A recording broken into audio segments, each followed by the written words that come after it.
आज हम बात करेंगे कि गाय और भैंस में क्या अंतर है। लोगों के बीच में गाय की अपेक्षा भैंस को कैसे महत्व दिया जा रहा है, और जो लोग गाय के लिए काम शुरू करते हैं, गाय का काम शुरू करते हैं, जल्दी ही उनका मन क्यों भर जाता है, उनके लिए गाय उपयोगी क्यों नहीं हो पाती। यदि हम तुलनात्मक ढंग से देखें तो एक 10 किलो दूध देने वाली भैंस औसतन 80,000 रुपये से 1 लाख रुपये में मिलती है। इसी तरह यदि हम देखें कि 5 से 7 किलो दूध देने वाली गाय अक्सर 10-12 हज़ार रुपये में मिल जाती है। 10 किलो दूध वाली गाय आज भी 25 से 30 हज़ार रुपये में मिल जाती है। तो यदि दूध की तुलना करें तो 25 से 30 हज़ार रुपये में जब 10 किलो दूध मिल रहा है तो 70-80 हज़ार रुपये या 1 लाख रुपये किसान क्यों लगाए। लेकिन उसके दिमाग में एक चीज़ डाल दी कि गाय घाटे का सौदा है, ये उसको समझ ही नहीं आने दे रहे। कुछ लोग कहते हैं कि गाय कम समय के लिए दूध देती है। यदि हम इसको भी जोड़ लें, 10 किलो दूध देने वाली गाय 4 से 5 महीने दूध दे और 5 महीने के बाद एक दूसरी गाय और ख़रीद लें तो 25 और 25 हज़ार रुपये जोड़ के भी देखें तो 50 हज़ार रुपये कीमत हुई। अब दूसरे ढंग से यदि तुलना करें, एक भैंस को रख रखाव के लिए उसको स्पेशल मकान की ज़रूरत पड़ेगी, उसको स्पेशल चारा और स्पेशल फीड की ज़रूरत पड़ती है। और उसी तुलना में यदि हम गाय की तुलना करें, गाय की बात करें तो गाय साधारण रूप से किसी भी पेड़ के नीचे बांधी जा सकती है, उसको किसी शेड की ज़रूरत नहीं है। 5-7 किलो 10 किलो तक वाली दूध की गाय साधारण पेड़ों के नीचे भी रह सकती है, इसलिए उसके शेड का खर्चा नहीं होता। इसी तरह यदि हम फीड की बात करें तो 10 किलो दूध की भैंस के लिए जितना फीड चाहिए उससे 1/3 फीड में 10 किलो दूध गाय आसानी से दे देती है। अब यहाँ भी देखें तो गाय का खर्चा, फीड का खर्चा 1/3 है, गाय के रखरखाव का खर्चा कम है। और यदि हम चारे की बात करें तो एक भैंस 15 से 20 किलो चारा कम से कम रोज़ खाती है। अब दूसरी तरफ यदि गाय की बात करें और गरीब आदमी के पास चारा नहीं है तो वो खाली उसको खेतों में घुमा लाए, कहीं खाली जगह पे, कहीं चारागाह भूमि पे यदि घुमा लाए तब भी वो आसानी से पेट भर सकती है और उसको ज़्यादा चारे की ज़रूरत नहीं पड़ती, या 5-7 किलो चारे में उसका काम चल जाता है। तो इन सभी बातों को यदि हम देखें तो गाय भैंस की तुलना में केवल मात्र 1/3 कीमत पर उतना ही दूध दे देती है। अब तुलना करते हैं दूसरे ढंग से, किसी आदमी के पास 25 से 30 हज़ार रुपये है तो वो भैंस खरीद ही नहीं सकता, उसके लिए उसको 70-80 हज़ार या 1 लाख रुपये चाहिए। जबकि यदि 25 से 30 हज़ार रुपये है तो वो गाय खरीद सकता है, इसलिए उसके लिए दूध की व्यवस्था होगी, यहाँ पूंजी की लागत कम होती है। अब एक और तरीके से यदि हम तुलना करें कि यदि 1 लाख रुपये या 80 हज़ार रुपये की भैंस हमने जो खरीदी उसकी एक टांग टूट जाती है तो आपको पता है उस भैंस की कीमत फिर केवल 10 हज़ार रुपये बचेगी। और यहाँ पशुपालक को 80 हज़ार रुपये की माने तो 70 हज़ार रुपये उसका घाटा हो गया, और 1 लाख रुपये की भैंस है तो उसको 90 हज़ार रुपये का घाटा होगा। अब यदि यहाँ एक गाय की एक टांग टूट जाती है तो उसको 25 से 30 हज़ार रुपये वाली गाय 5 हज़ार की, 7 हज़ार की फिर भी बच जाएगी, और वो अधिकतम 20 हज़ार रुपये उसको घाटा हुआ। यहाँ घाटा भी कम हो रहा है। इसी तरह से गाय या भैंस या दुधारू पशुओं में थन खराब होने की भी बहुत बड़ी समस्याएं रहती हैं। अब यदि एक भैंस का थन खराब होता है तो उसकी कीमत 1/4 रह जाती है, यानी कि 25 से 30 हज़ार रुपये कीमत एक भैंस की रह जाएगी। तो उसमें उस दृष्टि से उसको 70-80 हज़ार रुपये का घाटा हुआ, या 80 हज़ार रुपये की भैंस है तो 60 हज़ार रुपये का घाटा हुआ। और यदि एक गाय का एक थन खराब हो जाता है तो गाय की कीमत भी यदि हम 25% माने तो 7-8 हज़ार रुपये की फिर भी बच जाएगी, और उसको यहाँ भी केवल मात्र 20 हज़ार रुपये का घाटा हुआ। तो इस तरह से गाय के नुकसान की यदि गणना करें तो भी कम है, और यदि लाभ की तुलना करें तो भी भैंस से कम नहीं है, भैंस के बराबर है। और अब यदि दूध की गुणवत्ता की बात करें, आज डेयरियों के रूप में या दूध उत्पादक, दूध प्रोड्यूसर जो कंपनियां हैं वो भैंस के दूध को ज़्यादा कीमत पर ले रही हैं, लेकिन इससे अनेक बीमारियां भी बढ़ रही हैं। यदि गुणवत्ता की बात करें, आज जो आयुर्वेदाचार्य हैं या जो डॉक्टर हैं वो भी गाय के दूध की स्पेशल सिफारिश करते हैं। इस प्रकार भी गाय का दूध गुणवत्ता के लिहाज से भैंस से कहीं ज़्यादा बढ़िया है, और गाय का दूध कोई भी व्यक्ति किसी भी हालात में, चाहे वो उसको कोई बीमारी है, वो पी सकता है, उसको ख़राब नहीं करेगा, उसको नुकसान नहीं करेगा। जबकि भैंस का दूध पीने से बीमार व्यक्ति को पाचन शक्ति की और अन्य समस्याएं हो सकती है। इस दृष्टि से भी यदि हम देखें तो गाय दूध की दृष्टि से, गाय लागत की दृष्टि से, गाय आमदनी की दृष्टि से और गाय पे होने वाले खर्च की दृष्टि से गाय भैंस की तुलना में काफ़ी सस्ती पड़ती है, यानी कि उसका 1/3 खर्च पड़ता है।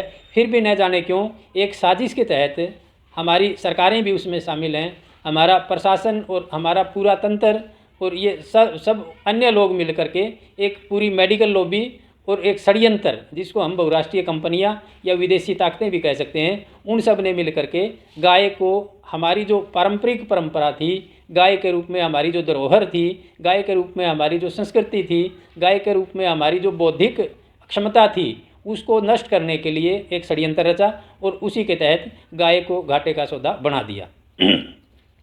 अब प्रश्न आता है कि कुछ लोग गाय पालन शुरू करते हैं। अब काफ़ी लोगों में डॉक्टरों की राय के बाद में या दूसरे अन्य कारणों से गाय के दूध की खपत बढ़ने के कारण, गाय के गोबर गोमूत्र की खपत बढ़ने के कारण, उसकी मांग बढ़ने के कारण गायों के प्रति रुझान बढ़ा और ऐसा देखते हुए कई लोगों ने गोपालन शुरू किया। लेकिन जल्दी ही 1-2 साल में वो लोग निराश होकर के गोपालन छोड़ने की भी सूचनाएं आ रही हैं। अब काफ़ी लोग कहते हैं कि गाय पालने वाले को लाभ नहीं हो पा रहा।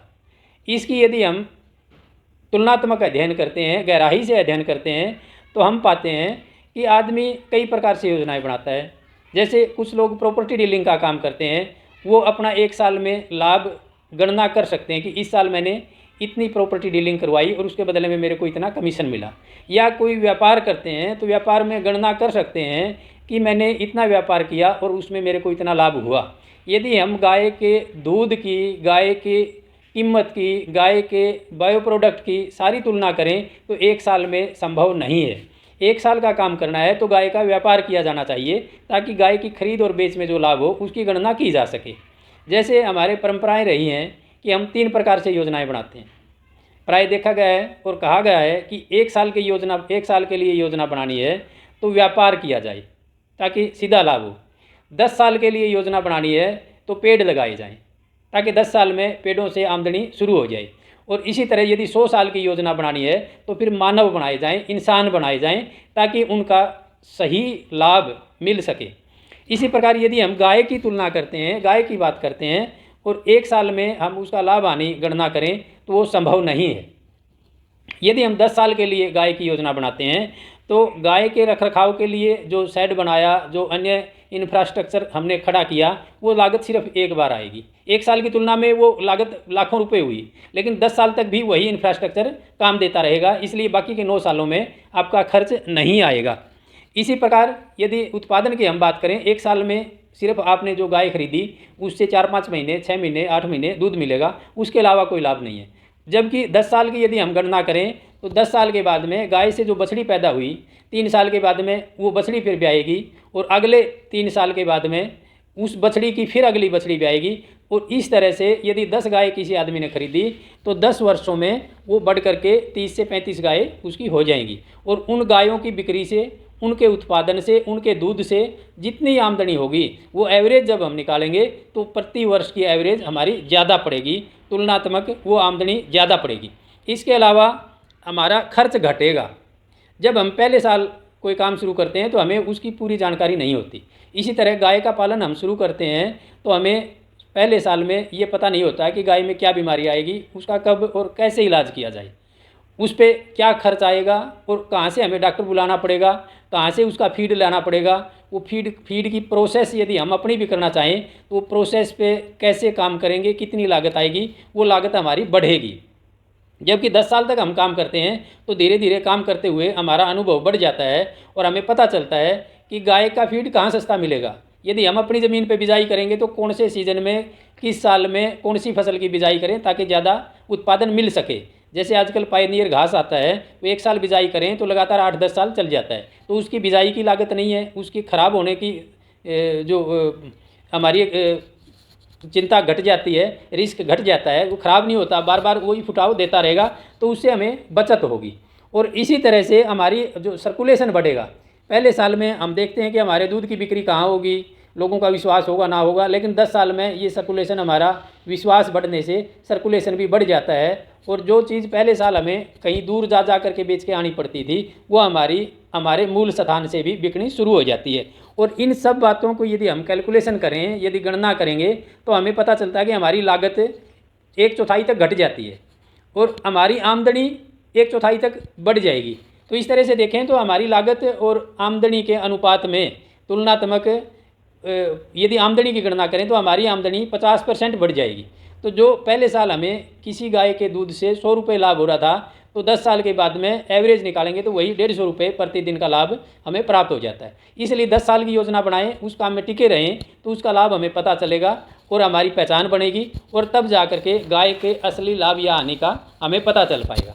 इसी प्रकार से यदि हम 100 साल की योजना बनाते हैं तो 100 साल में मल्टीप्लाई होते हुए एक गाय से जो बछड़ियाँ पैदा हुई, जो सांड पैदा हुए, उसके हमने बायो प्रोडक्ट गोबर और गौमूत्र का जो लाभ लेना शुरू किया, उस लाभ की खपत बढ़ी, उस लाभ से लोगों को लाभ होना शुरू हुआ, तो उससे हमारी एक छवि, हमारी जो लोगों के दिमाग में उत्पादन की शुद्धता, उत्पादन की क्वालिटी, उसके प्रति लोगों की आस्था बढ़ती जाएगी, और तब हमारे नाम से चीज़ें बिकनी शुरू हो जाती हैं, और फिर उसका जो लागत है और घटती जाएगी, और हमें उन चीज़ों की बारीकी से पहचान हो जाएगी। जो काम हम पहले साल में करते थे या पहले 10 साल में किया, उनके हम एक्सपर्ट हो जाएंगे, स्पेशलाइजेशन हमारा हो जाएगा, और हमें गाय को देखते ही बीमार होने से 4 दिन पहले पता चल जाएगा कि इसके खाने में ये दिक्कत थी, इसको ऐसे ठीक करेंगे, या इसको दवाई की ज़रूरत है, या आयुर्वेदिक इलाज की ज़रूरत है, या इसको वैसे गर्म ठंडा की देख रेख की ज़रूरत है। ऐसा करने से भी हमारा काम चल जाएगा। और इसके साथ साथ जब हम लगातार गाय के घी, दूध, दही और बायो प्रोडक्ट गोबर गौमूत्र का प्रयोग करते हैं, गाय के गोबर गौमूत्र से पैदा हुआ अनाज खाते हैं, ऑर्गेनिक अनाज हमें मिलता है, ऑर्गेनिक चारा हमारी गायों को मिलता है, तो उसकी दूध की क्वालिटी बढ़ती जाएगी, और उससे हमारे शरीर में होने वाली बीमारियां ख़त्म हो जाएंगी। उसके बाद शरीर में बीमारी ना होगी तो हमें सीधा पता चलेगा कि डॉक्टर के पास हमारा जो पैसा जा रहा था बीमारी के नाम पे, हमें शरीर में जो तकलीफ़ हो रही थी वो हमारी मिट गई। इस तरह से हमारी शरीर की शारीरिक व्याधियाँ घटी, बीमारी घटी, तकलीफ़ घटी, और डॉक्टर के पास जाने वाला हमारा जो खर्च घटा, उसको भी गाय से प्राप्त होने वाली आमदनी में जोड़ा जाना चाहिए। तब हमें पता चलेगा कि गाय की असली आमदनी कितनी हुई।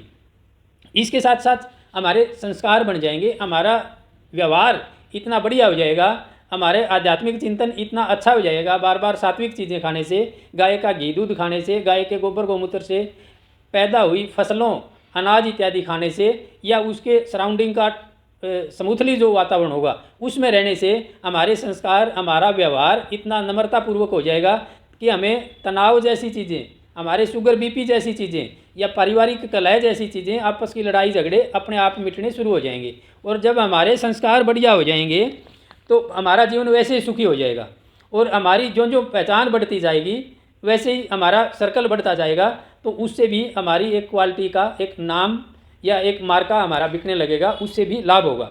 और इसके साथ साथ जो मुख्य बात है, मनुष्य का जन्म इस धरती पे जिस चीज़ के लिए मनुष्य का जन्म हुआ, उसके आध्यात्मिक लाभ के लिए सीधा हम नहीं गणना कर सकते। एक आदमी ने दूध पीना शुरू किया तो उसको लाभ तो होगा, लेकिन उसके पीछे के संस्कार नहीं मिट पाएंगे। उसकी संतान भी गाय का दूध पिए और उसकी तीसरी पीढ़ी भी गाय का दूध पिए, तब जा कर के जो आध्यात्मिक लाभ होगा, जो बुद्धि स्थिर हो जाएगी, उसकी हम तुलना नहीं कर सकते। वह मानव महामानव बन जाता है। जैसे हमारा पिछले दिनों आचार्य बलदेव जी ने एक अध्ययन किया, एक एक्सपेरिमेंट किया कि एक 10 किलो गाय की दूध की गाय थी, उसकी बछड़ी को उसका पूरा दूध पिलाया। अब जब उसकी बछड़ी बड़ी हुई और वो ब्याई तो उसका दूध 15-16 लीटर प्रतिदिन हो गया। और जब उसकी अगली बछड़ी आई तो उसको भी पूरा छिक करके उसको दूध पिलाया, उसका ज़्यादातर दूध उस बछड़ी को पिला गया। तो उस तीसरी जो उसकी जो नस्ल थी, तीसरी जो पीढ़ी थी, उसकी जो दूध की क्षमता थी, देसी गाय हरियाणा नस्ल की गाय थी वो, और वो 23 लीटर प्रतिदिन दूध तक उसने दिया। तो इसकी कैपेसिटी बढ़ाने के लिए, क्षमता बढ़ाने के लिए 3 पीढ़ियों तक इंतजार करना पड़ता है। इसी प्रकार मनुष्य के संस्कार बढ़ाने हैं, आध्यात्मिक चिंतन बढ़ाना है और आध्यात्मिक लाभ लेना है, तो 100 साल के बाद तुलना की जाए, तब पता चलेगा कि आज से 100 साल पहले हमारी नस्ल कैसी थी, हमारे विचार व्यवहार कैसे थे, और आज हमारे विचार व्यवहार में कितना फर्क आया, हमारी कितनी उन्नति हुई आध्यात्मिक रूप से, वो अलग तरह की तुलना होगी। और इस तरह से जब तुलना करेंगे तो तब पता चलेगा कि भैंस गाय के मुकाबले में कहीं टिक नहीं पाती, उसके 2% में भी भैंस उसका मुकाबला नहीं कर पाती। इसलिए यदि हम गाय का वास्तविक स्वरूप देखना चाहते हैं, गाय का वास्तविक लाभ देखना चाहते हैं और ये गणना करना चाहते हैं कि गाय से हमें क्या मिल सकता है, तो हमें 100 साल की योजना बनानी चाहिए। हमारे ऋषि मुनियों ने आयुर्वेद इत्यादि जितने ग्रंथों की रचना की, जितने हमारी मान्यताएं बनी, वो सैकड़ों और हज़ारों सालों तक एक्सपेरिमेंट करने के बाद बनी, और वो मान्यताएं आज भी हज़ारों साल बाद भी हमारी कारगर है और वो मान्य है। तो इस तरह से हमारे ऋषि मुनियों की जो पद्धति थी, उस पद्धति पर आकर के हम गाय की तुलना करेंगे, तो तब गाय की उपयोगिता और गाय के लाभ का हमें असली पता चलेगा। धन्यवाद।